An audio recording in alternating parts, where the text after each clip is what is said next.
evening. My name is Gareth Wilson. I'm going to just tell you a little bit about the family and the Heritage Centre. After that, Francis is going to talk about some club business, and then after that we're going to have, as we are auctioneers, I thought it would only be right for us to do a little charity auction this evening, which is here. Some lovely gifts for Christmas time with hampers, we've got watches, we've got night stay. All the money raised this evening is going to be going to the Ayrshire Hospice, which I'm sure you will all have had or know of someone that has had that horrible disease over their life. And all monies raised this evening will be going, I am going to donate it to the Ayrshire Hospice. So that will be coming on. Then after that we have got John McPherson from the Preservation of the Cars. He is going to do a little talk on you, and he's got a slideshow there to go round. And then that will be the evening over. Well, it's not the over, you can stay on for as long as you want, you can browse the cars, but I will give you a little talk. I'm starting to weary a wee bit. This is the 5th time today now I've had a microphone on my ear. We had our big machinery auction down in Dalry today, so I've been up on the go from 10:30 this morning shouting down a microphone of about nearly 2,000 lots put through us there today. So I won't take too long, but my name is Gareth Wilson and I am the 3rd generation of the Wilsons family. You are all very welcome here this evening, and I would just like to start the evening by briefly telling you about the Heritage Centre and why I decided to build it. Wilson's Auctions are, as I mentioned, a family business, and were established back in 1930 in Northern Ireland by my grandfather, William Joseph Wilson. It is now run by my father, Ian Wilson. My grandfather started the auction by selling agricultural machinery, which he travelled over to Lanarkshire to buy and bring home. I am sure in his time he would have sold a number of these tractors and vehicles that we have on show tonight. The Heritage Centre had been a dream of mine to build for many years. My family have auctioned most of these kinds of assets throughout the years, but also that I feel it is very important to preserve such beautiful pieces for the generations to come to admire. My 2 daughters, Lillian and Viviana, who are 9 and 6, are already showing keen interest in them, especially the fire engine. Approximately 2.5 years ago, I eventually started the build. I had the foundations in place and the frame was just starting to go up when I had a bit of an accident. My tractor and lawnmower and I had a bit of a fight, and I ended up needing serious operations. It was at that time I knew how much the Heritage Centre meant to me. Just before I went in for the first operation after being airlifted to hospital, I made one phone call to my sister to say, if this operation doesn't go to plan, make sure you finish the museum. Well, needless to say, my wife, who was standing beside me, wasn't too happy. Thankfully I recovered and I continued full steam ahead with the plan. My family and I have been collecting these pieces on show tonight for many years, and I am delighted now that we have the facilities to allow people to experience them. My hope is that they bring back fond memories to you all. So that's a little few things that I wrote down, but I just wanted to say, yes, I have had very fond memories. We, as I'm sure you know and you can see, I'm not going to rub it on, we have sold cars, tractors for many years. I started in the business when I was 10 years old. My father had me. I was driving at our old auction premises at Mollusk.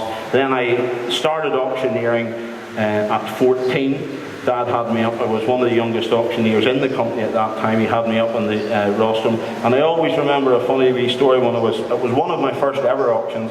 We used to hire the Belfast Hall, which was our big motor show every year in Belfast, and we used to hire, the hall would have been 3 times the size of this. It used to hold the cattle in it over the agriculture days, and we used to line it all out, and we used to have a classic car show. Everybody would bring their cars along. We used to run with about 60 or 70 classic cars, And the show would start on a Monday and it would finish on a Friday night, and we would have the shed open all day, all week.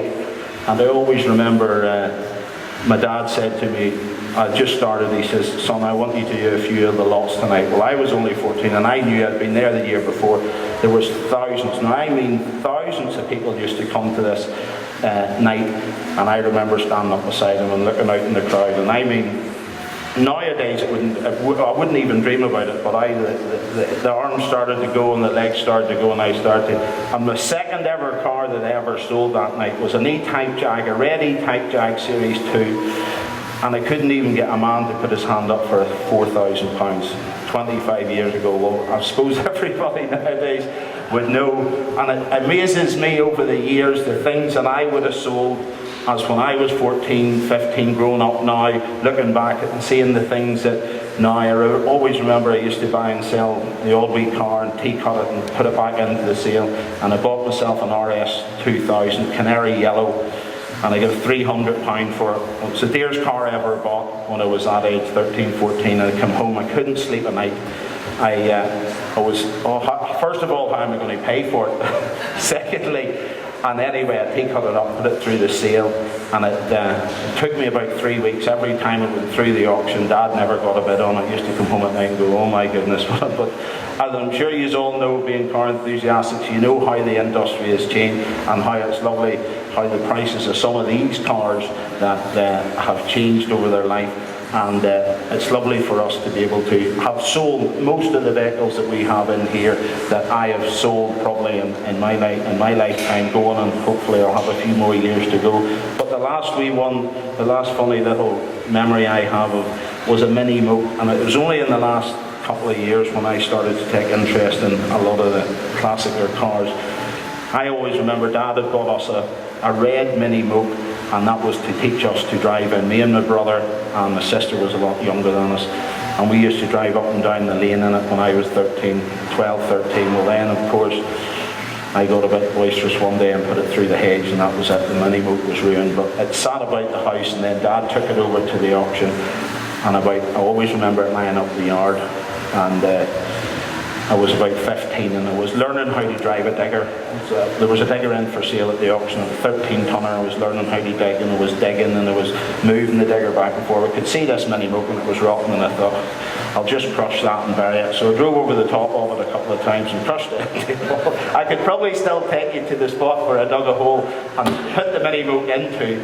And I always remember there a couple of years ago when I started taking a lot of interest in the cars, I started to look through the classic magazines, and I flicked up. I said I must start looking for things that were memories to us, like the C5 that I have here. It was me and my brother, Dad got us one of those when we were kids. And I looked up this Mini Mope and I saw, and it was a green Mini Mope, 28,000, and I'm like, oh my God. I remember driving over the top of one of them with the digger, and I felt like going home and getting the digger and seeing if it was still in the hole. But no, these are the different memories that I remember growing up with the cars, and that's why it's lovely now to be able to, some of the memories of the cars, like the Ford Escort over here to my left, the Enrage.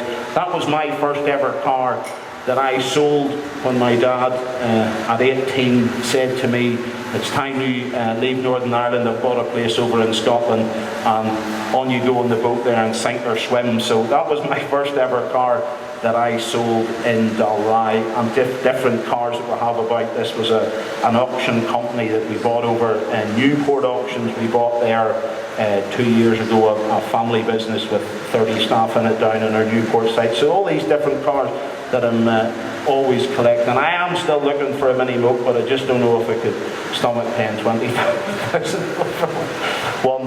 But anyway, I don't want to bore you any more. I'm going to come back on after Francis and do a wee quick charity auction, and hopefully we'll raise a bit of money tonight.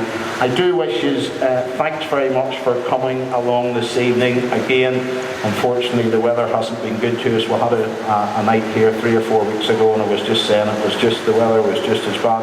But thanks for making it out tonight and having a look around at what we have, and hopefully in the next year we can get a few more days here, because this is what it's for, enjoying it. And please feel free, get yourselves something to eat and get yourselves a bite of food and a cup of tea or a drink, and I'll be back on very soon. I'll pass you. Thanks, Alan. The biggest thanks is obviously Gareth for inviting us here. I mean, it's a super facility. George and I came up 3 weeks ago, and I really couldn't believe what is here. And the fact that we've been invited is just absolutely tremendous. So thank you, Gareth. We really very much appreciate it. And I think it's fair to say thank you, George, because he has put a lot of work into running about organising this as well. So George, well done. Thank you.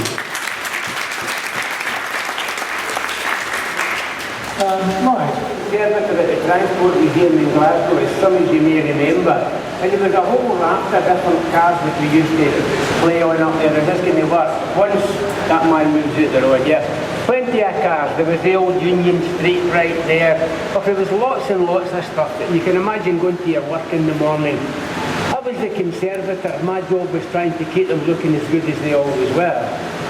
I had always fancied a bubble car myself, but I was always afraid to buy one because they looked kind of complicated. But while I was there, I found these, so I had the courage to buy a bubble car. And what I bought was that. I bought that off eBay. Interesting to see there's 4 wheels there, 2 at the back and 2 at the front. So I had that for about 8 months, and after 8 months it ended up looking like that, and I was really very pleased with it. And that got me to think I'll maybe try some others, and I decided to do that. These are some of the cars that we've got there in the museum. That's in a Bentley right there, the E-Type Jag. I heard that getting rejected earlier. You can imagine a wee singer now, you can imagine how much fun it must have been going to your work in the morning.